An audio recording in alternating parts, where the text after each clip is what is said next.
Selamat datang Sobat Senior, hari ini kita kedatangan seorang tamu yang luar biasa. Beliau adalah Mas Darmawan Handonoware, mantan jurnalis dan pemimpin redaksi di beberapa media. Langsung aja Mas Darmawan, atau biasa kita sebut juga, panggil juga Mas Yawe. Apa kabar Mas? Baik, Mas Tok. Sehat ya? Ya, sehat. Alhamdulillah. Sekarang kegiatannya apa nih Mas? Kami membuat, restoran ya, 13 tahunan gitu. Jadi sibuknya di situ. Itu ya. Sebelum kita masuk ke soal kuliner, kayak gitu, Mas Darmawan kan dulu ini, jurnalis, pemimpin redaksi di beberapa media. Boleh cerita sedikit Mas tentang background di dunia media gitu?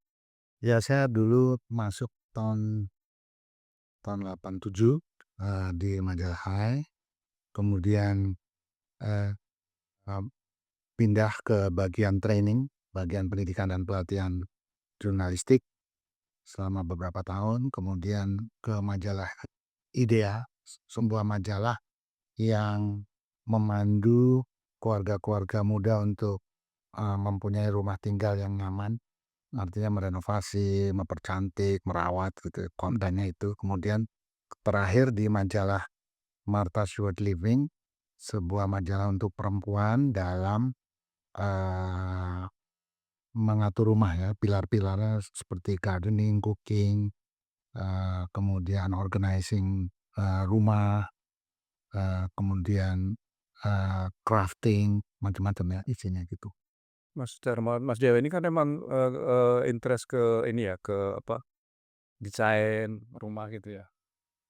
I Background-nya ada Nggak ada nggak ada ya sebetulnya, nggak sebenarnya? ada. Jadi, saya memang tertarik dengan hal seperti itu dan kebetulan saya ditugaskan jadi, mau tidak mau mendalami Desain. itu gitu, belajar lagi lah. Ya, Mas Tri mungkin ada yang ini Mas Tri Haryono, saya lupa memperkenalkan juga. Dia dari dulu jurnalis Kompas. Katanya senang barang-barang antik, Mas. Apa aja yang dikumpulkan nih, Mas?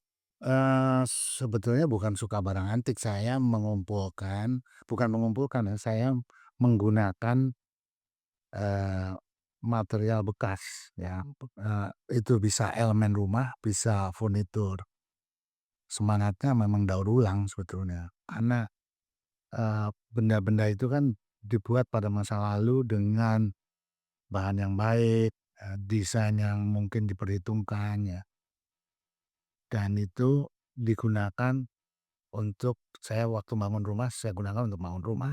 Saya nggak berburu, sebetulnya saya melihat di Jakarta aja banyak pengumpul gitu dan saya membeli dari mereka. Harga lebih murah tapi kualitas kayunya pasti lebih bagus ya? Kalau harga kadang-kadang lebih mahal. Lebih mahal ya? Kenapa nggak ada kan kalau itu barang-barang antik banyak di Jawa Tengah, Jawa Timur, nggak berburu sampai ke sana? Enggak, saya, tapi itu jauh ya. Kalau saya jadi tidak terlalu ngoyo untuk mencari itu. Jadi saya me me membeli yang kira-kira memang diperlukan. Dan itu dibawa ke IDEA tadi ya, Mas? Oh belum, itu Belum ya? waktu saya, Udah mulai lama ya itu ya? jadi gini, perusahaan itu memberikan kesempatan kepada karyawannya untuk mendapatkan pinjaman untuk membangun rumah, membeli lahan dan membangun rumah. Pada saat itu saya mempunyai mempunyai mimpi untuk membuat rumah yang kira-kira bisa dibangun dari bahan-bahan daur ulang. Jadi waktu saya mewujudkan rumah itu saya bangun dari barang-barang yang bekas yang sebetulnya masih bisa dipakai. Kemudian saya juga memilih desain bangunan lama karena bangunan lama ini menurut hemat saya mempunyai pertimbangan, eee, penghargaan kepada iklim. Jadi, misalnya, eee kuda-kuda yang tinggi ya, jadi itu, hawa panas itu kan dijebak di bawah plafon, di bawah atap, lalu ketinggian dari lantai ke atas plafon juga, cukup tinggi, ukurannya cukup tinggi sehingga semakin lama udara panas itu akan lebih lebih berkurang, itunya, apa namanya, suhunya. Kemudian ada bukaan ventilasi silang yang seperti itulah. Nah, itu akan membuat, sirkulasi jadi bergerak gitu lebih bagus. Saya memilih itu jadi bukan semata-mata karena ada romantika, tapi sebetulnya saya menghargai desain yang dulu gitu. Terus ceritanya gimana sampai buka kedai Cikini nih, Mas? Eee Waktu itu saya kan di majalah remaja ya, nggak ada hubungannya dengan restoran, kemudian saya di bagian training, Ya. kemudian di majalah IDEA, dan kemudian di majalah Malta Steward Living. Di majalah Malta Steward Living ini ada pilar-pilarnya, salah satu pilar dari isinya adalah tentang cooking. Jadi, sementara itu saya itu dibesarkan dari keluarga yang mempunyai kebiasaan, makan bersama. Yang memasak adalah ibu kita. Iya. Jadi ibu saya memang sangat terampil memasak, bukan hanya menyediakan masakan untuk, makan siang, makan malam, tapi juga untuk, kesempatan-kesempatan khusus misalnya hari raya, hari selamatan, hari ulang tahun. Itu praktis ibu saya yang menyiapkan hampir semuanya, termasuk kepada makanan seperti dessert, asinan, manisan, tapai ketan dan seterusnya itu dikerjakan sendiri oleh ibu saya. Saya nggak tahu ibu saya belajar dari mana, tapi Itu di Jakarta ya, Mas? di Jakarta. Tapi hampir semua sampai ke kue kue kering juga dibikin sama ibu saya. Sebagian saya ceritakan ulang di Facebook dan seorang teman mengatakan sebaiknya itu, diterbitkan, tapi saya belum punya waktu untuk mengumpulkan. Nah, dari ketika saya mempunyai rumah, muncul kenangan itu muncul, kenapa saya nggak membuat makanan seperti dulu, ya makan siangnya, makan malamnya, makan apa. Ibu saya selalu mempunyai variasi menu yang berbeda setiap hari gitu ya, alangkah pusingnya kalau sekarang kita itu praktekkan. Dan ketika saya punya rumah, saya mulai mengumpulkan ingatan itu dan bertanya kepada, mbak Yu saya, adik saya, kepada almarhumah ibu saya waktu itu, mengenai resep-resep itu. Dan akhirnya di rumah itu saya bisa memasak, eee, tentu kualitasnya tidak sehebat ibu saya, tapi minimal saya bisa mempunyai makanan yang lebih bervariasi dibanding saya harus membeli di pinggir jalan gitu. Nah, dari kegemaran itulah ketika saya memimpin majalah Martha Stewart Living, semacam ada dorongan untuk, ya bertemu, ada pertemuan itu, ada dorongan untuk saya harus, memberikan semacam apa ya, eee, mempunyai tempat untuk mengeksplorasi gitu, membuat makanan-makanan, dan kebetulan pada saat itu bersama beberapa teman, saya bisa mewujudkan sebuah kedai. Jadi impiannya bukan sebuah restoran, sebuah kedai, warung di mana orang berkumpul bisa ngobrol, tetapi juga, eee mereka harus dapat menikmati, hidangan seperti di rumah gitu. Jadi seperti yang impian saya waktu saya baru punya rumah itu. Makanan yang dikerjakan oleh orang tua kita, itu tidak pernah mencelakakan tidak pernah membahayakan gitu. Pasti, dia tahu banget, anak yang satu mungkin tidak suka ini, yang satu lagi lebih suka apa, sebagian dibikin lebih banyak dari lauk yang lain karena ini bisa dibagi, dan itu semua juga berkaitan sama keadaan keuangan waktu itu ya. Jadi, ketika tanggal muda, tanggal tua pasti menunya berubah-berubah gitu. Ini yang kemudian mendorong atau memberi inspirasi saya ketika bersama teman-teman, kami merintis kedai Cikini. Tahun ini mungkin masuk ke tahun ke-14, sorry Mas. Ini 2011 ya? Ya, dengan pengetahuan yang sangat minim. Jadi kalau, eee, pada saat itu, saya belanja sendiri ke Pasar Senen untuk mendapatkan, bahan-bahan, untuk dimasak ya. Dan seorang teman yang bisa grafis waktu itu, Enrico Halim, membantu untuk membuat daftar menu. Jadi prosesnya berjalan begitu saja. Sehingga kalau kadang-kadang kan ditanya orang, apa itu kunci resepnya pada saat itu, ya kita nggak punya resep apa-apa kecuali kita menjalaninya.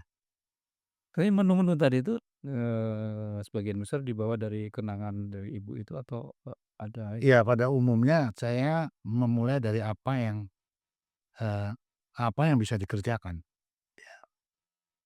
Jadi pada waktu itu, mungkin sebelum sebelum membuka kedai Cikini sekitar 7 atau 6 tahun yang lalu saya jalan-jalan ke daerah Gajah Mada gitu ya. Di sana ada pengumpul barang-barang rongsok dan saya mendapatkan 40 buah kursi. 40 buah kursi dalam keadaan yang sudah teronggok, kemudian itu dijual Rp100.000. Oleh masa itu Rp100.000 cukup mahal.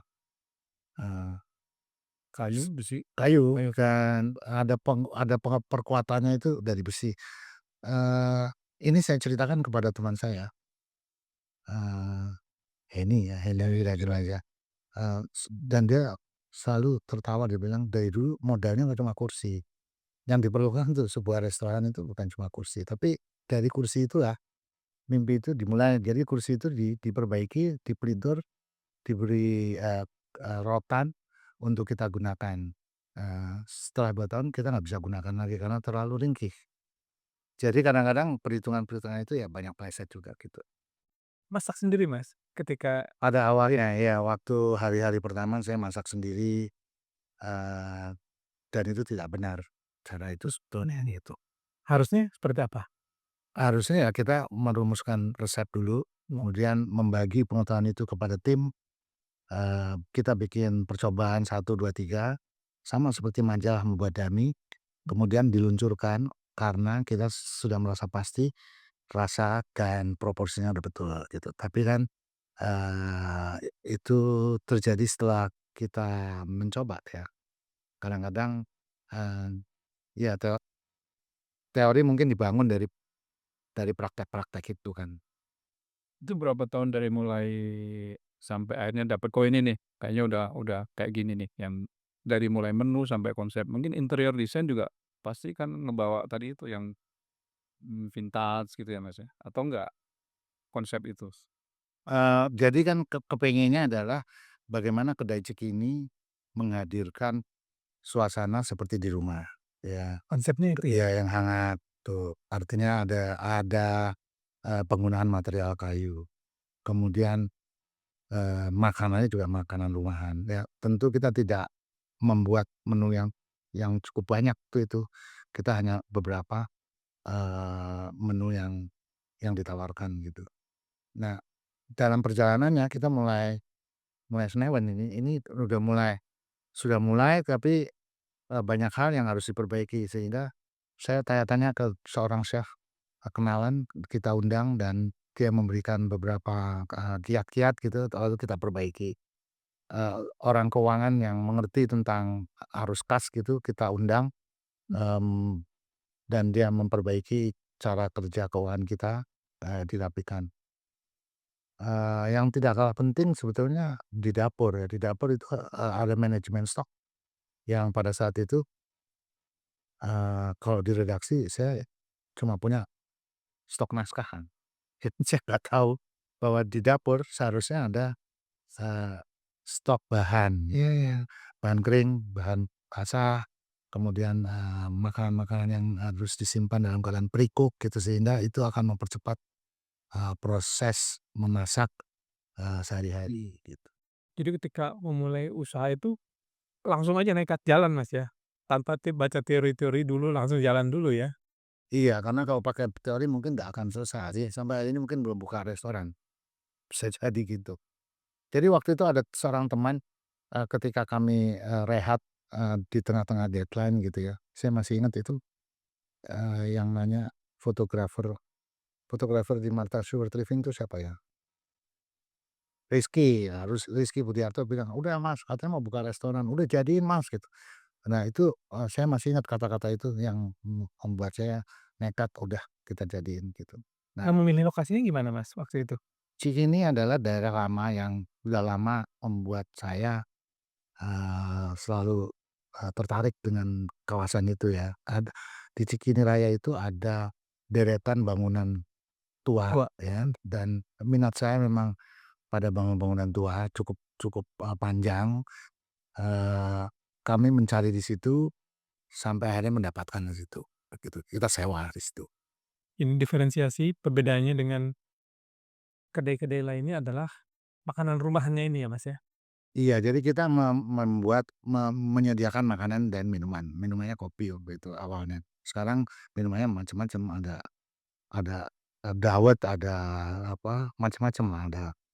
Kan berkembang sampai di Blok M Block pernah ada ya anu ya? Iya, setelah tahun kesekian, teman-teman yang mengelola M-Block itu datang dan menawarkan kepada kami untuk bisa membuka cabang di komplek M-Block. Lalu kita karena senang dengan, tempat, penghargaan heritage bangunan tua, jadi kita kerja keras untuk mewujudkan bangunan itu kembali muncul sebagai bangunan lama, tetapi dengan fungsi baru sebagai tempat bisnis, yaitu tempat restoran gitu.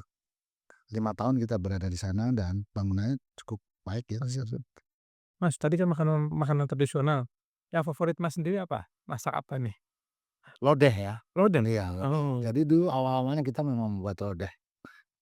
Sekarang tentu ada banyak selain lodeh. Ada cerita menarik nggak dari, pelanggan atau dari yang selama di kedai Cikini? Kalau cerita tentang pelanggan ya banyak ya, Banyak. karena, Macam-macam ya? iya macam-macam, salah satunya, saya pernah membuat soto Betawi dengan referensi, eee, sebuah kedai soto Betawi di, Barito ya. Barito. Di Barito di Jakarta Selatan. Satu lagi, saya sebelum membuat masakan biasanya saya cari referensi bukan hanya dari buku, tapi dari pelakunya yang sudah cukup lama. Kemudian yang satu lagi di dekat Jatinegara, di Pasar Nestel. Salah satu bumbunya itu memasukkan, bumbu kacang. Ini memberikan efek, kuahnya menjadi lebih lebih bold gitu ya, lebih lebih kuat gitu. Jadi saya pakai itu di Cikini. Ternyata tidak semua orang suka, ada pelanggan datang dan justru memprotes, "Kenapa?" dia tahu kalau itu ada kacangnya. Iya, dia tahu, "Itu kok ada kacangnya? Tidak ada di Jakarta ini soto Betawi yang menggunakan kacang. Kamu kok bikin kacang?" Saya bilang, "Kok kami menggunakan referensi di, 2 tempat itu saya sebutkan." "Tidak ada." Wah, marah. Saya minta maaf, apakah bisa saya ganti, dengan yang baru yang tanpa kacang? Saya tidak minta diganti. Jadi saya pada saat itu agak bingung. Jadi saya minta maaf dan eee, rupanya anaknya tidak bisa makan kacang, Mmm, gitu. Jadi ini memberi pelajaran bahwa ada beberapa unsur dalam satu makanan yang sebaiknya kita sajikan secara terpisah. Tuh, kalau itu, akan memberikan apa ya, eee, ya feedback yang kurang kurang baik bagi, pelanggan gitu. Mas berdiri 2011, kemudian pasti mengalami atau ada jatuh bangunnya nggak, terutama ketika pandemi COVID-19 nih, Mas? Ya, Covid itu kita kan hampir mungkin semua restoran ya, termasuk kedai Cikini. Dan, jeleknya gitu ya, kedai Cikini ini, pesanan melalui ojek online gitu sangat rendah. Sehingga ketika kita peraturan pemerintah waktu itu, eee, mula-mula kan hanya boleh buka pada sekian jam ya, Iya. habis itu harus tutup, lama-lama sama sekali nggak boleh gitu, tidak boleh ada tamu masuk gitu. Nah itu kita kerepotan jadi, penjualan sangat sangat rendah, tetapi kita tidak bisa menyudahi begitu saja hubungan kerja yang sudah terlanjur dan kita punya talent, punya karyawan yang baik waktu itu ya. Jadi kita putuskan untuk tutup tetapi karyawannya masih masih kita bayar setengah, bulan berikutnya juga begitu. Waktu itu sesudah itu ada Idul Fitri dan kita bisa memberikan itu setengah, tapi sesudah itu uang kita udah nggak bisa lagi. Mmm. Jadi kita minta pengertian dari karyawan untuk ketika akhirnya pemerintah sudah boleh secara bertahap, kita panggil lagi dan kebetulan memang hampir, eee, mayoritas masih masih mau bergabung Mmm. dan, atas atas kebaikan mereka itulah kemudian kedai Cikini bisa kembali beroperasi. Karena bagaimanapun, eee, proses yang harus dijalani dalam sebuah restoran itu menuntut kecakapan-kecakapan kan di berbagai seksinya gitu. Kalau itu dimulai dari nol lagi akan repot. Sekarang ada berapa karyawan, Mas? Lebih dari 40 ya. Di suatu Sebetulnya sebetulnya jumlahnya jadi lebih banyak ketika kita punya cabang di blok.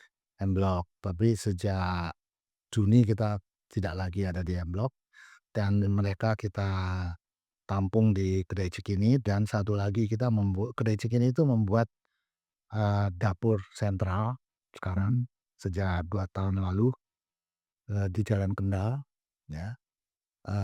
Ada satu ruko yang kita sewa dan kita ubah menjadi tempat produksi,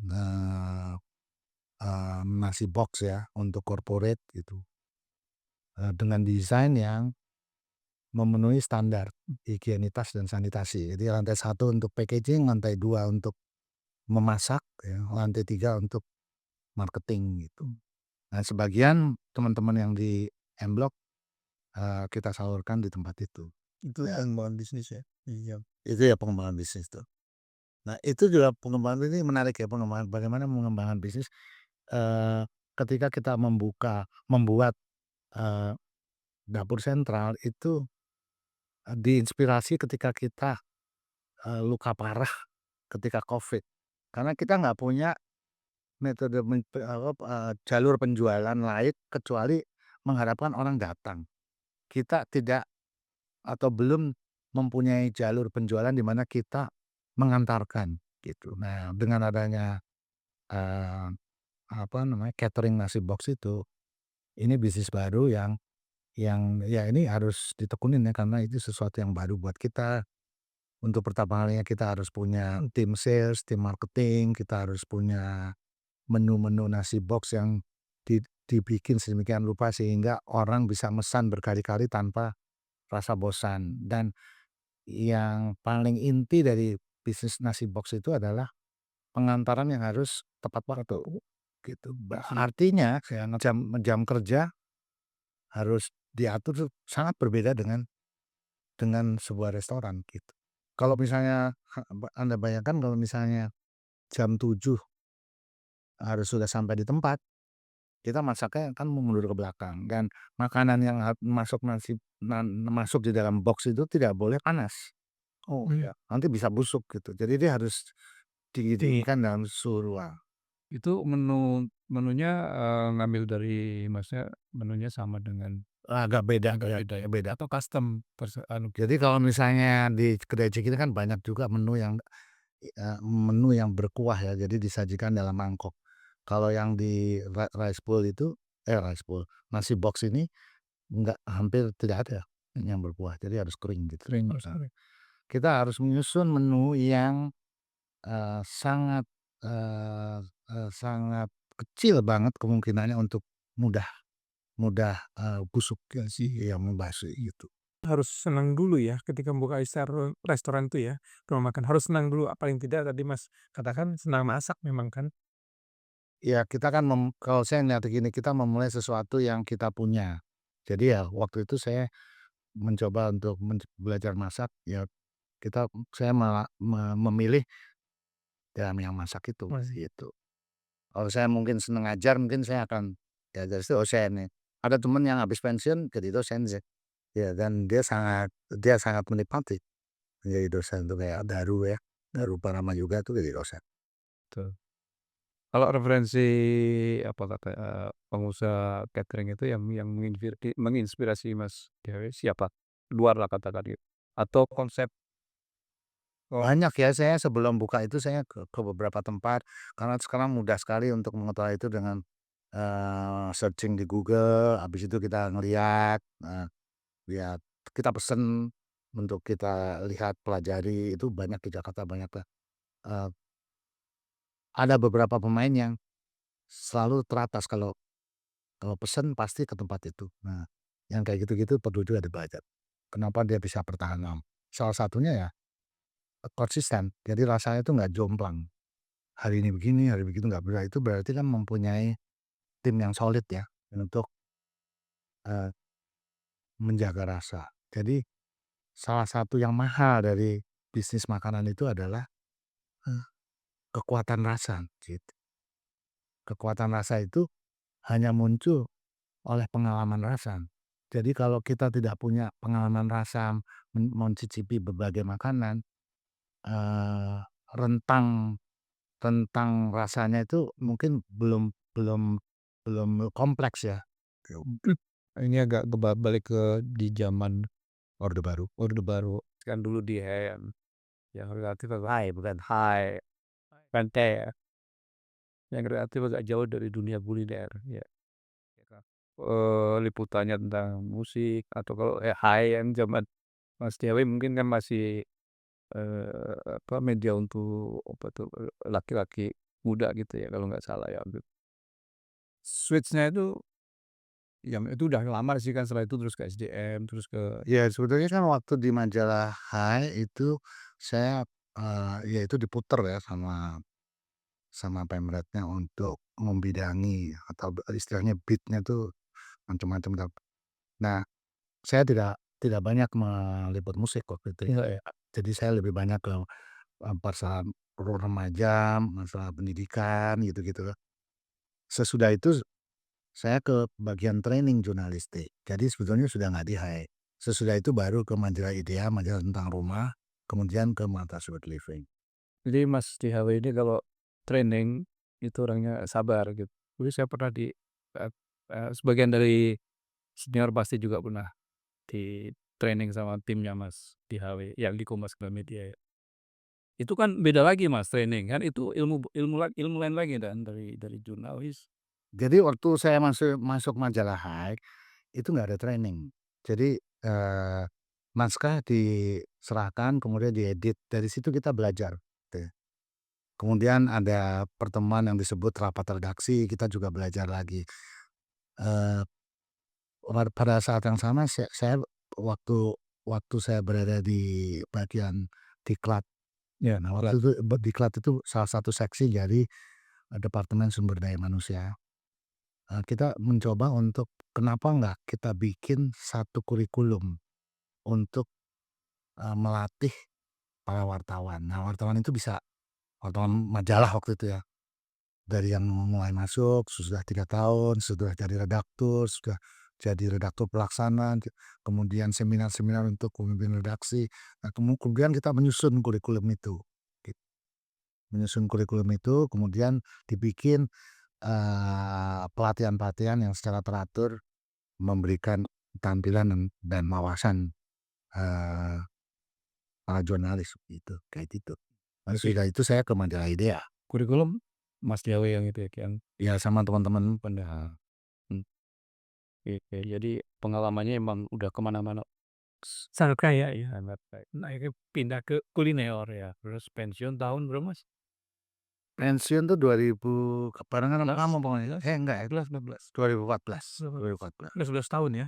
Jadi waktu saya mau membuka kedai Cikini, itu saya sebetulnya masih jadi karyawan sehingga saya praktis datang ke restoran itu setelah Jam kantor. jam kantor. Kalau deadline Nah kalau detail berarti saya nggak datang gitu, kecuali Sabtu Minggu ya, tapi Tapi Sabtu ada tim Minggu yang dipercaya betul, Mas, ya? nggak ada. Maksudnya ada tim juru masak yang dipercaya Oh, banget? kalau juru masaknya ada, tapi tim, maksudnya tim manajemen nggak ada. Kita nggak, waktu itu baru mulai, jadi salah satu, constraint-nya adalah budget gitu. Kita tidak bisa me memberikan pos, biaya gaji yang terlalu besar untuk banyak karyawan. Jadi ya harus dirangkep, jadi gitu. Iya. Tapi Sabtu Minggu pengennya nongkrongin di restoran, tapi waktu kamu tahu sendiri kalau Sabtu Minggu ada event di Majen, pasti ada event di Majalah, kita harus datang. nah setelah pensiun kan, fokus ke kedai Cikini ya. Nah ada cerita omsetnya jadi naik. Nah itu Iya itu, prosesnya seperti apa? ketika akhirnya pensiun saya, eee, tidak bisa lain ya sudah ada kerjaan di situ kan. Jadi di restoran itu ya semakin lama kita berada di restoran, ya kita mengamati, melihat ada beberapa yang kurang, apakah menunya harus kita perbaiki, meja yang goyang, tuh hal-hal yang kecil seperti itu, dan seterusnya dan seterusnya. Nah, lalu kita catat ternyata omset bisa bisa meningkat gitu dengan perbaikan-perbaikan kecil tapi yang terus-menerus gitu, seperti itu. Jadi pensiun bukan akhir dari kekaryaan, tapi justru memulai hal baru, Mas, ya? Memang selain tadi ya, perkayuan jadul, antik, juga kuliner, Mas, gitu. Kalau Ibu itu background latar budayanya Jawa, maksudnya ke masakan itu ngaruhnya, Ibu saya heeh, ibu saya orang Jawa Timur kelahiran Blitar, ayah saya orang Tulungagung. Tapi ibu saya itu nggak tahu ya, semua saya nggak ngerti dari mana belajarnya. Saya mungkin memang memang, ya tapi setiap anak laki-laki mungkin memuja ibunya ya. Ibu kan ya. cocok. Tapi memang hebat. Jadi beliau memasak setiap hari gitu. Pada pada saat saya masih, remaja itu kita praktis nggak punya pembantu. Jadi ibu saya memasak, memulai membelanja dari pasar sampai memasak. Saya waktu masih remaja ikut membantu ke pasar dengan catatan-catatan dan sering keliru membeli bumbu juga. Tapi saya nggak membantu, waktu itu yang membantu, kakak dan adik saya yang perempuan. Sesudah saya punya rumah, saya seperti flashback ke belakang itu melihat, kok flashback ke belakang ya, melihat ke belakang, ke depan, melihat ke belakang dan, mulai merekam gitu, menu-menu itu, gitu. Jadi mulai masak itu setelah itu ya, setelah di Mas sendiri. Sebelumnya kan jadi ke pasar gitu kan yang belanja. Iya, betul. Buka cabang lagi, Mas, sekarang tuh? Sebetulnya, ekspansi itu kan, harus ada alasan-alasannya, tapi ketika di Blok M itu kita di M Block itu kita tidak memperpanjang, sementara, peralatan masih ada, karyawannya juga masih ditampung, mau tidak mau kita harus mencari tempat baru, gitu. Mas DHW ini membuka cabang baru di Bintaro ya, Mas? Iya, di Bintaro, sedang dalam proses ya, jadi kedai Cikini Bintaro. Seorang teman mengatakan ya, katanya, "Kita tuh kan udah kerja lama, nges pensiun, ya, kan kerjaannya udah, pensiun harusnya seneng-seneng." Jadi, sekarang itu saya memandang di Cikini itu ya, suatu pekerjaan yang dijalani dengan senang-senang. Mas, Karena kita kan udah lama kerja ya kan, lebih dari 26 tahun gitu ya. Jadi kalau ada kegiatan lain itu adalah satu kesenangan. kesenangan. Apalagi yang kira-kira masih mau Mas DHW, lakukan setelah Kuda Cikini gitu, Mas? Eee, saya belum bisa menjawab apa ya keinginannya, tapi, dengan membuat kedai Cikini ketika masa Purnakarya ini sebetulnya, lebih-lebih ketika Covid ya. Jadi, waktu itu menarik sekali. Ada teman di Salatiga ketika kami posting tentang penutupan sementara karena ada Covid itu, teman di Salatiga mengirim pesan bahwa, "Tenang, sebentar lagi kamu pasti akan, kembali buka," gitu. Dan bukan cuma itu, tapi banyak teman yang memberikan semangat. Jadi saya merasa bahwa pada saat itu, kedai Cikini, eee, banyak dimiliki oleh teman-teman. Rasa memilikinya cukup kuat dan ini yang membuat kami, eee, mencoba terus memperpanjang rasa berguna bagi teman-teman, dengan memelihara kedai Cikini itu. Tentu saja, eee, ketika Covid itu juga ada yang lain yang datang dan mengatakan bahwa jauh lebih penting sekarang itu memelihara rasa bersyukur gitu. Dan saya sepakat waktu itu, eee, kami menunggu sampai Covid itu selesai, dengan rasa syukur kita mengundang kembali karyawan untuk bekerja kembali. Saya kira di masa kita pensiun ini, eee, merasa menjadi bagian dari pertemanan dengan berbagi, memelihara rasa syukur yang panjang itu menjadi penting ya. Dan, eee, saya mungkin punya bersama teman-teman memelihara kedai Cikini dengan perasaan seperti itu, merasa memberikan, membagi rasa bersyukur, juga membagi tempat untuk banyak orang, bisa menikmati masakan rumah, seperti dia pulang menikmati pelayanan dari ibunya, gitu kira-kira. Mmm. Mantap, Mas. Jadi kalau misalnya benang merahnya adalah memulai usaha itu yang Mas lakukan justru ketika masih karyawan, masih aktif, sudah mulai usaha, kemudian persiapkan, setelah pensiun justru dikelola secara penuh, sepenuh hati dan berkembang pesat ya. Tapi tujuannya kalau tadi mencari uang ketika masih bekerja, katakanlah jadi buruh, jadi kuli, tapi ketika sudah pensiun, pekerjaan ini lebih untuk menyenangkan diri sendiri sekaligus berbagi kepada orang lain, Anda bisa menyerap tenaga kerja. Iya, Gitu Mas ya? iya kira-kira gitu. Iya. Terima kasih Mas Dewe. Sama-sama, Asnawi. Pasti ini akan sangat, banyak sekali inspirasi yang bisa diserap oleh sobat-sobat senior yang lain, khususnya untuk menyiapkan pensiun yang, yang ya tadi akhirnya bisa bersenang-senang ketika pensiun. Saya kira cukup sekian dulu episode kali ini, kita akan bertemu lagi di episode lain yang lebih menarik dengan tamu-tamu yang juga pasti akan punya banyak, insight yang bisa kita ambil sarinya gitu. Oh ya jangan lupa like, comment, and subscribe channel podcast pensiunan. Sampai jumpa.